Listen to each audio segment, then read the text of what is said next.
Semua jadi.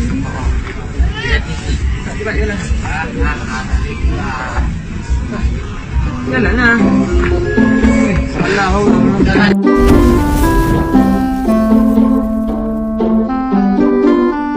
Film diawali dengan seorang pria bernama Jimmy. Jimmy sedang minum di sebuah bar untuk mencari PSK. Beruntung, ia langsung dihampiri seorang wanita bernama Star. Star menawarkan kepada Jimmy dengan harga $1.000 atau sekitar 14 juta dapat sapopoe ngagenjot. Jika low budget 1 jam cuma $510 atau sekitar 7 juta. Karena dalam keadaan mabuk, Jimmy hanya bisa tersenyum.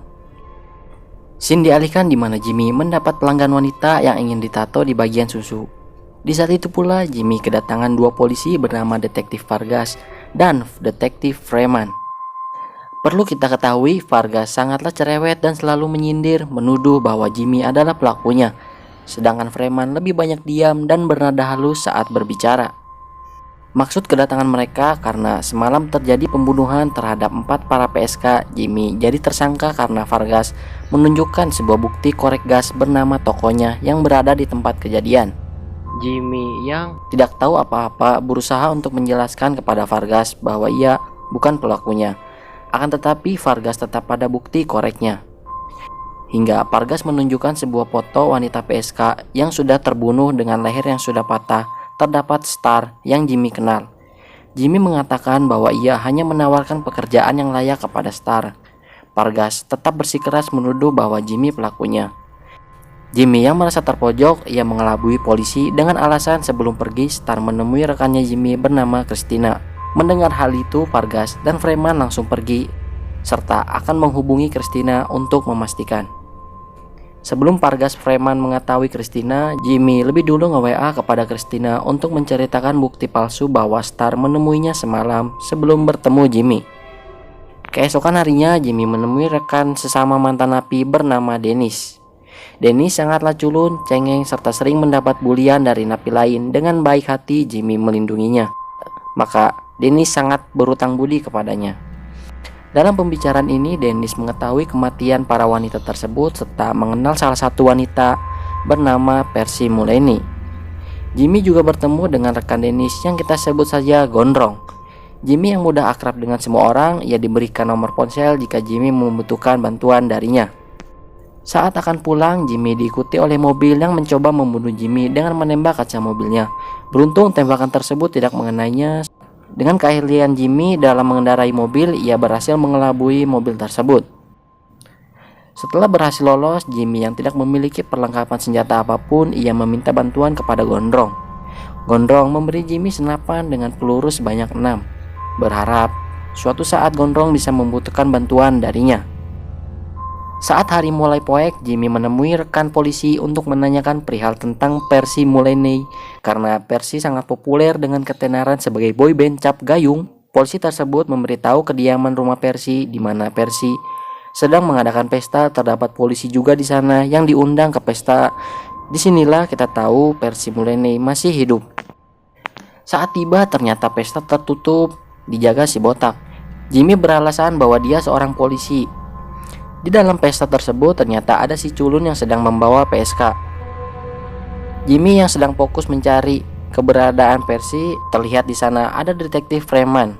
Jimmy mulai berhalusinasi melihat Star dan teringat perkataan bodornya, yaitu ada 3 katak yang merusak ego laki-laki, yang artinya apa sudah masuk?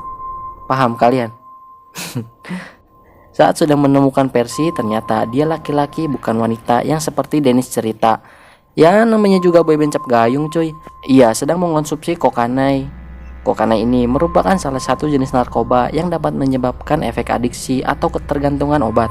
Ketika sudah terkena efek ini, penggunanya akan merasakan dorongan untuk menggunakan kokain serta merasa gembira, berenergi, banyak bicara, dan lebih percaya diri dalam waktu singkat. Ya begitulah kata Mbah Google dari yang saya baca. Jimmy meminta waktu untuk berbicara dengannya, tetapi Percy dengan sombong, "Lu siapa anjing?" Saat akan pergi, Jimmy dihampiri si botak yang mengetahui kematian 4 PSK. Sebelum kejadian itu, para PSK bertemu dengan rekannya bernama Eleanor Gelap, seorang penyanyi dangdut. Dalam pembicaraan mereka ada seseorang yang mengawasinya. Di saat pesta sudah usai, Percy mendapatkan telepon dari Dr. Feelgood bahwa ia tidak memberitahu apa-apa tentang kematian Star. Di saat yang bersamaan, Percy dihampiri seseorang pria yang langsung membunuhnya.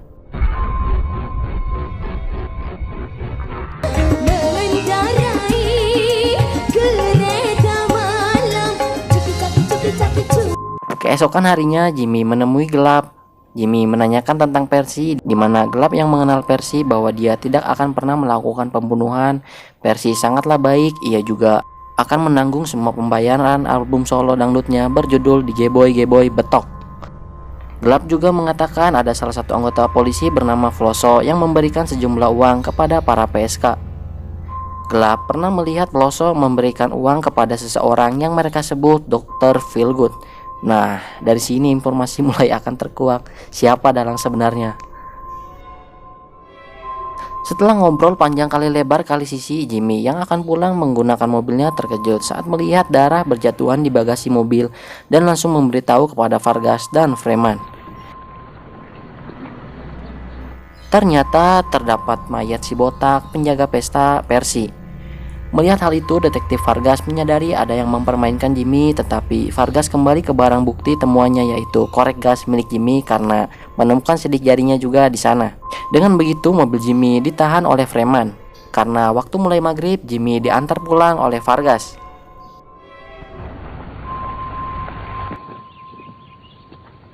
Saat sampai di rumah, Vargas memberitahu kepada Jimmy tentang kematian Percy dengan leher yang sudah patah. Jimmy juga mendapat informasi banyak dari si Gelap.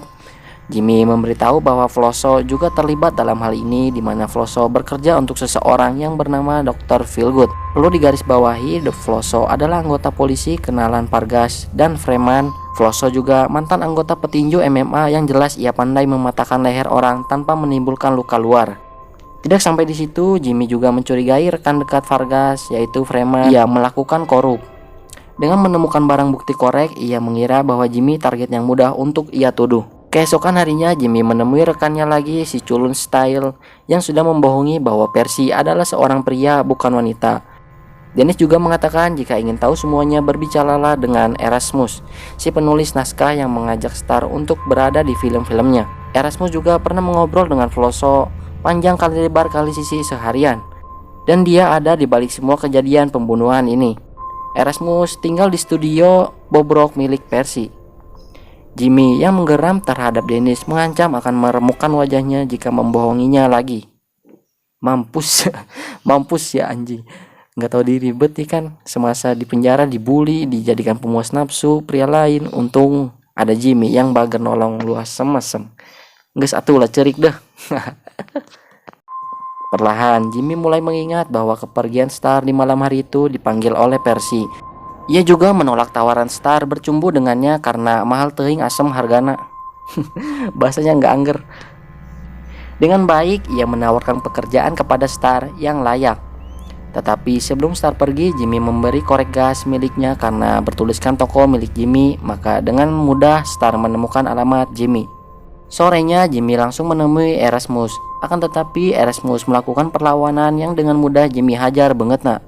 Jimmy mengancam akan membunuh Erasmus agar berbicara siapa dalang pembunuhan dari Star.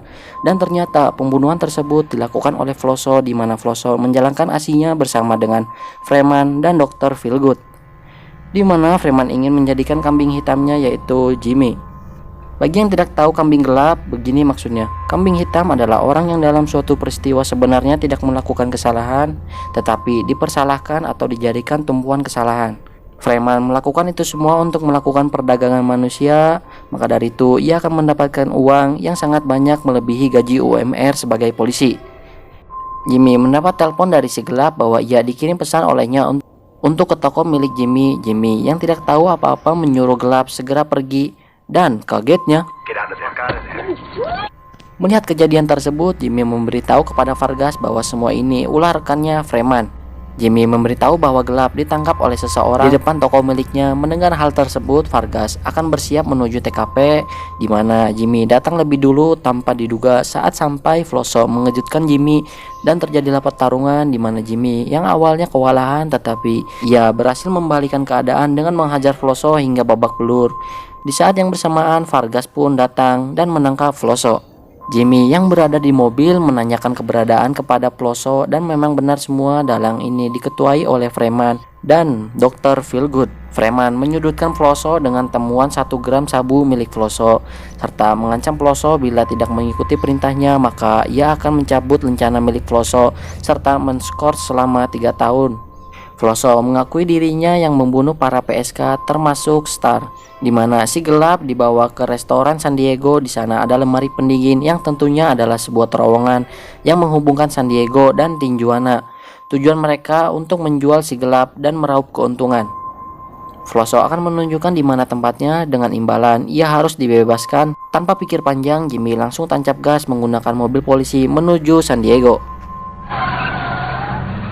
Di sisi lain, Freeman telah sampai dan bertemu dengan Dr. Feelgood.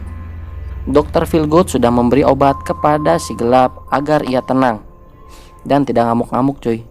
Lalu mereka pergi melalui terowongan tersebut.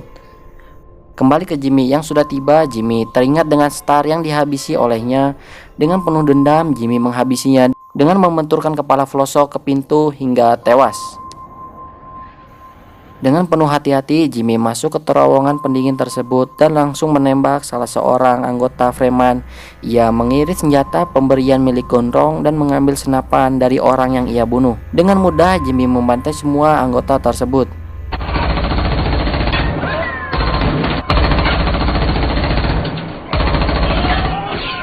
Nyantuy dulu ngodod. Saat menemukan mereka, anjir, air ronggeng monyet.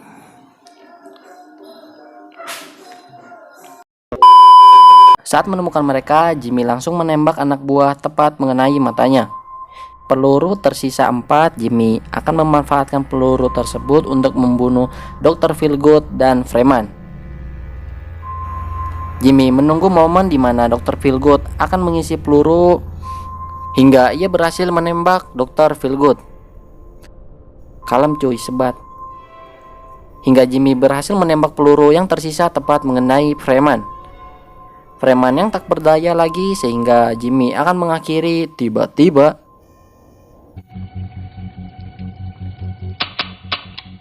Tapi bohong.